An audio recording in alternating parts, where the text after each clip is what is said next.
salaamaaleykum à tous les téléspectateurs de Seneweb TV ñu ngi fii si stade Ibrahima Boye bu Guédiawaye AS Douanes moom mooy dalal tey ki nga xam ne mooy Casa Sport actuel leader du championnat avec 6 points d'avance si poursuivant yi muy Génération Foot ak Guédiawaye moom mooy ñëw fii tey pour gagner conserver li nga xam ne mooy écart bi mu am à ses poursuivants direct Douanes jugee si benn déplacement boo xam ne defet la fa jëlee fële si Ndar Géej mu contre la Linguère de Saint-Louis dafay ñëw tey pour jéem a rééditer li mu defoon keroog mooy gagner Génération Foot bi mu recevoir et recoller au trio de tête Douanes ndax tey dina ñëw racheté wu si defet bi mu amoon Casa Sport ndax dina bàyyi encore des points si li des si championnat bi ndax 5 journées moo siy des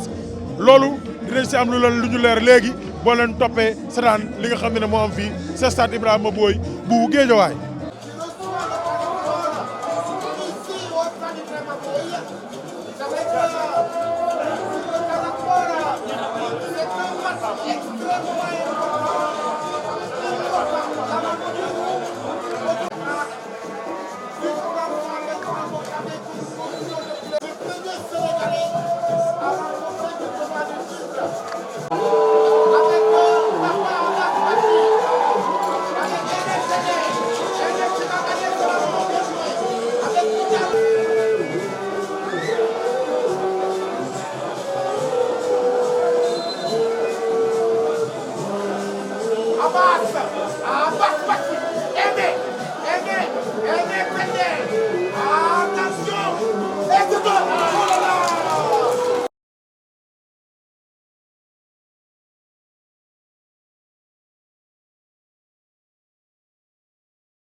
mi-temps stade Ibrahima Boye Casa Sport moo mën a 1-0 mais maa ngi taxaw ak ndaanaan boo xam ne ku yàgg sa daan Casa Sport TV di nga dégg sa belle voix la voix du doyen Abdoulaye Sambou grand maa ngi lay nuyu. maa ngi lay fay bu baax a baax a baax. mais grand da nga ñëw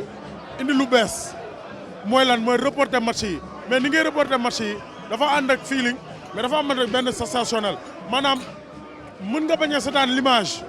et Abdoulaye Sambou te fait vivre le match. lu lan la nu mu demee noonu. waaw xam nga man d' abord supporter la d' abord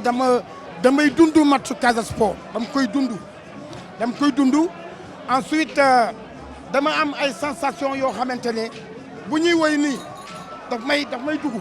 dama koy sentir sama biir yaram donc su may wax aussi loolu daf ciy bokk alors moi je me suis dit dinaa indi lu bees dans la forme de reporter les matchs des journalistes sénégalais parce que soo ko deful aussi daanaka da ngay def comme ñëpp sooy def comme ñëpp nag du ñëpp a lay seetaan donc tu es obligé nga xaw a def benn différence bu ndaw pour que nit ñi ñu intéressé wu ci li ngay def loolu moo waral li may def nii mais jàppal ni rek damay vivre équipe Casa Sport du vivre supporters yi parce que après tout supporter Casa Sport là. mais reporter bi tey nga koy doog a def wala ancien nga si. Non, c'est là parce que moi j'ai fait au moins une quinzaine d'années au niveau de la RFM. Ok. Donc loolu yàgg naa ko def tous les dimanches j'étais avec Lay Diaw mais li may vivre nii lu bees la ci biir Casa Sport parce que damay reporter tous les matchs du Casa Sport 90 minutes tous les week-ends tous les matchs du Casa Sport que ça soit en coupe que ça soit en coupe de la Ligue en coupe du Sénégal ou bien ci kii bi y a aucun souci damay reporter match yëpp donc loolu moom mooy may loolu donc pour moi loolu du problème du lu bees damay vivre daal damay dund. lan nga jàpp ne buñ ko defee championnat Sénégal loo xam ne da nga koy déplorer actuellement ndax match sada da ngay dem match yëpp mais loo xam ne da nga koy dala métti loo xam ne bëgg nga ligue bi muy ni saafara. lenn il faut que ci réew mi bu ñuy football nañu fexe ba arbitre yi ñu bannir la tricherie ci suñu match yi. lan ngay wax tricherie. tricherie mooy da ngay gis du ñu joué 90 minutes mon gars du ñu joué 90 minutes gis nga fu mu toll nii xam nga Casa moo mën di nga xool deuxième mi-temps Casa Sport dina bëgg a rey match bi maanaam joueurs yi dañuy tëdd di rey match bi est-ce que tu comprends parce que ñoom ñoo mën gis nga sànq nii balaa Casa Sport di dugal gis nga AS Douanes lu doon joué dañ doon rey match bi Casa dugalee rek ñu commencé di jouer léegi contraire bi mooy reposé wu ça veut dire quoi ça veut dire que il faut que les arbitres ñu gën a exigeant ci loolu permettre aux joueurs ñuy jouer parce que boo xoolee suñu équipe yi saa yi ñu demee Coupe d'Afrique du ñu yàgg foofu parce que intensité bi nekk foofu duñ ko dund seen championnat or loolu il faut ñu saafara ko dès maintenant deuxièmement il faudrait que suñu joueurs yi ñu xam ne ñoom ay professionnels lañu ñuy bañ ñu leen di defloo ay affaires yoo xamante ne c'est pas bien. comme lan. comme genre xon yi ñàkk fayda yi bu doon xon day gagné loo nit ñun gagné nañu Coupe d'Afrique bu yàgg il faut que ñu arrêté di dugal ci bopp joueurs yi boo defee nii nga gagné. genre bu xooñ leen di jox naan sànni leen ko si kaay. waaw est-ce que di nga gis président bu jël responsabilité président club wala secrétaire général bu jël responsabilité jël saafara dem turu ko ci camp ba équipe adverse lan moo tax ñu koy def loo joueurs yi parce que ñoom ñoo leen di fay non je trouve que ça c'est pas bien il faut que loolu ñu arrêté ko suñu football parce que daf ñu tardel or ñun tey am nañu beneen xar kanam bu ñu war a am ci suñu football parce que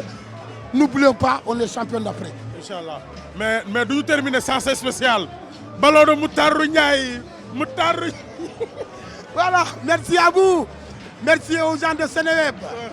Je vous adore, Seneweb. Non, même un ballon, non, ballon de Moutarou Ndiaye. Un ballon pour Moutarou Ndiaye qui va renverser sur Lamine Diadou. Lamine, aimé. Abdou Seydi au-dessus. Merci beaucoup. ñu xool kan mooy gagné mais di leen fàttali léegi ne football local suñu yitte la grand bi wax naa ay affaire yu am solo ñu bàyyi si xel.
ñu ngi fii ak ki nga xam ne mooy Mamadou Sonko latéral gauche AS Douanes félicitations. merci. mais ñu gis ne deuxième mi-temps ngeen gën a football que premier mi-temps ñëwul ñu si match bi. waaw parce que soo xoolee match bi dañoo jouer consigne parce que tey xam nga comme Casa moom moo nekkoon première tey coach bu mu ñëwee daf ñu tàggat si ñu taxaw xaar ko déglu ko su perdre bal ñu def pressing haut j'ai jéem a travailler seen biir défense pour mën a dugal plus de buts quoi loolu moo nekkoon liggéey bi tey. deuxième mi-temps dañoo gis ne vous avez beaucoup insisté sur les attaques rapides. waaw si parce que soo xoolee entraînement semaine bi yëpp loolu lañu liggéey semaine bi yëpp loolu lañu liggéey parce que xamoon nañu suñu côté ñoo ñu mën a may dara comme que ñoom seen côté gauche ak côté droit dañoo offensif de trop moo tax suñu coach bi dafa obligé tout le temps ñuy user attaque rapide moo tax ñu tout le temps ñu focaliser aussi attaque rapide quoi pour mën a am dara seen kaw waaw. Latir double buteur si match bi yaa dugal tey 2 buts bi comme ni ko gars yi di waxee tey yaa rey Casa Sport ban sentiment nga am loo yëg. xanaa mbégte rek contentement quoi parce que lii lañ bëggoon quoi gagné Casa parce que aller bi daf ñu lewaloon daf ñu ameeloon parce que dañoo dem foofu mu dóor ñu 2-1 mu ñëw retour fii falee ñu fayu waaw. mais ñëwaatal si sa match tey bi surtout sa premier but bi rafet na trop premier but bi da nga xool góol bi wala xooloo góol bi. dama sigi xool ko dama ko xool maa ngi gis réaction am te xam naa ne mënul opposé taay bee koy sonal quoi moo tax en fait. ren mooy sa première année douane. non bii mooy sama 2 ans. fan nga jógee ñëw douane. ñaari tali laa formé woo def petite catégorie lépp fa laa ko defee daaw laay doogay ñëw douane quoi ak ren sama 2e année. lan mooy sa objectif at bi xanaa am contrat en Europe rek parce que kuy football loolu ngay ñaan teral say waajur ak say waa kër ak say am di jàmm ak ñi la bëgg en fait waaw loolu la ñuy ñaan yàlla quoi incha allahu rabbi. c'est bon pour tout le monde. félicitations coach gagné nga 2-1 mën nañu wax ne remontada nga def mën nga ñëwaatal si match bi s'il vous plaît. waaw d'abord dañuy sant yàlla parce que c'était pas évident pourquoi parce que xamoon nañ ne Casa moo jël paie moom moo rawee c'est poursuivant direct 6 points donc xamoon nañ ne dafay ñëw ak objectif pour gagner match bi donc li ñuy wax xale yi mooy ñu patient bañ a yàkkamti jouer notre jeu am nañ façon bu ñu footballé ñu dérouler mais quand même tout en étant patient déglu leen parce que dinañ ñëw donc je pense que ci loolu la ñu dugalee benn but dugal ñaari but mais auparavant en premier mi-temps gis naa ne gauche def nañ premier mi-temps bu baax a baax mais leen dara xewul encaissé nañ but boo xamante ne peut-être bokk ci match bi laay wax parce que nous étions dans notre match donc li ça arrive mais il faut se reconcentrer sur l'essentiel mooy en deuxième mi-temps bu ñu duggee ñu bañ a yàkkamti ñu calmer jouer notre jeu et essayer d'égaliser. En premier mi-temps bëggu ñëwoon Casa nekk en confiance c'est-à-dire que dañu waxoon dañuy def bloc pressé haut pour les empêcher de jouer loolu moo tax en premier mi-temps ñu defee noonu mais en deuxième mi-temps bon dañu mener 1-0 il fallait aussi tamit bon ñu ñu defaat repositionnement yi voilà pour mieux attaquer parce que 0-0 du 1-0. coach ñoo ngeen fi jëlee fi defee 2-1 noo jàngatee match tey bi. waaw d'abord balaa may wax ni ma jàngatee match bi da ngeen may permettre ma wax ci organisation bi parce que ñun tamit on est des messieurs war ñu jouer match 90 minutes ñu taxawloo ñu nii ay micro duñu team comme ça ñuy répondre ay questions il faut que les gens s'organisent quand vous venez à Ziguinchor après match dañuy teg table entraîneur bi tax toog ñu poser ay questions mu répondre tranquillement et ça je l'ai déploré depuis il y a 3 ans mais ba léegi amul réaction donc il faudrait que du problème moyen c'est un problème d'organisation parce que là on n'est pas en sécurité ngay wax kenn ñëw ramba si ginnaaw wax la dara xëcc la dóor la xeer après c'est en sécurité donc vraiment ñu travaille pour loolu am maintenant concernant le match je pense que nous sommes passés à côté de notre match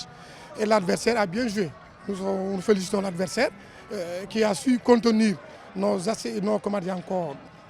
offensives et nous a flanqué 2 buts et qu'il a remonté ce qui nous est jamais arrivé depuis le début de la saison quand on mène on ne remonte pas. Mais cette fois-ci, c'est arrivé et je pense que nous allons revoir le film du match et rectifier ce qui n'a pas marché. ñu gis ne premier mi-temps da nga football deuxième mi-temps da nga ñëw taxaw xaar choix la woon wala. non du choix adversaire moo ma ko imposé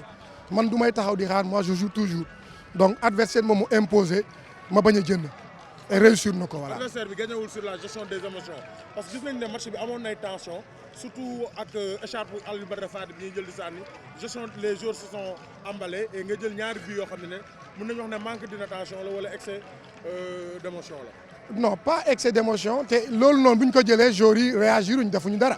bu doon dañu fekk foofu gars yi xeex ak ñoom nga ne dañ réagir mais bu mu koy jël kenn topp ko jël na ko mu sànni ba 2 fois ce qui n'est pas du tout normal mais on a vu que l'arbitre a laissé passer mais nous ne pouvons pas être à la place des arbitres mais quand même ce qu'on peut dire c'est que nous avons mal joué en deuxième période l'adversaire a su vraiment gérer sa deuxième période et nous a gagné et nous le félicitons pour ça. déggal nañ li nga xam ne moom la coach yi wax ak réaction joueurs yi di déplorer nag benn incident bu ndaw bu am ci stade bi ndax noté nañ fi ay jet de pierre ci tribune yi après deuxième bi Douane bi loolu nag ñu ngi ñaan plus de fair play ci supporters yi que championnat foot local bi commencé naa développé wu commencé naa neex commencé naa attractif stade yaa ngi fees donc rendre ce football local beaucoup plus attractif ñu moytu tuuti topp passion bi di appeler au calme et au fair play ndax football local ñun ñoo ko mën a defar bu yàqoo ñun ñoo ko yàq bu defaroo ñun ñoo ko defar donc plus de fair play dans les stades merci.